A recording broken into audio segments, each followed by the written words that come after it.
When I was answering the questions last night at this Q&A, this guy asked me this question. He said that he had parents who were desperate, antisocial, alcoholic, addicted, friendless, and that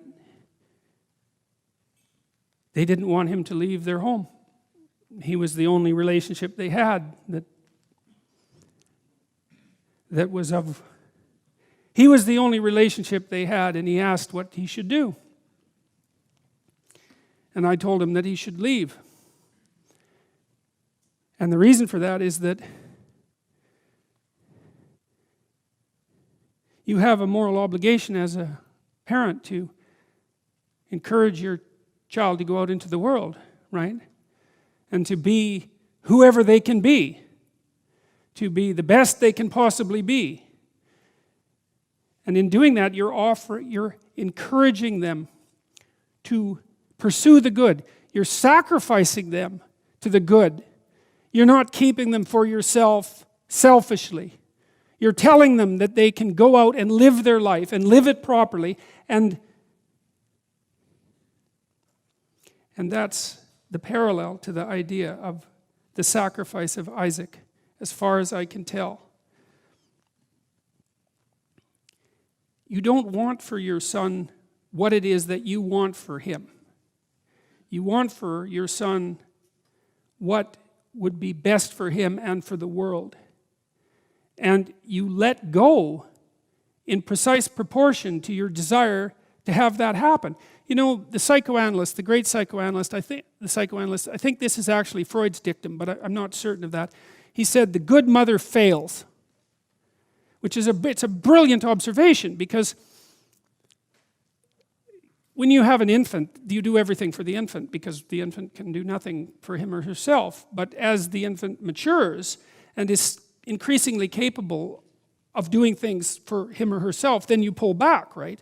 You pull back, and every time the child develops the ability to do something, you allow them or encourage them to do it, and you don't interfere. You know, so if your child is struggling getting dressed, well, obviously there's some times that you help them, but mostly you let them learn so that they can know how to do it in the future.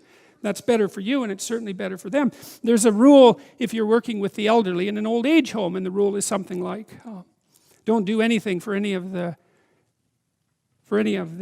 guests, let's say, that they can do for themselves, because you compromise their independence. And so as a mother, you pull back and you pull back, and you let your child hit him or herself against the world, and you fail to protect them. But by failing to protect them, you encourage and ennoble them to the point where you're no longer necessary. Now, they may still want to see you, and it would be wonderful if that was the case, but the point is that you're supposed to remove yourself from the equation by encouraging your child to be the best possible person that person can be. And you sacrifice your desires, all of your desires to that, your personal desires, even your desires for your child in relationship to you. Because you want them to move forward into the world as a light, right? As a light on a hill. That's what you want, if you have any sense. And so you don't get to keep your children at home because you need them.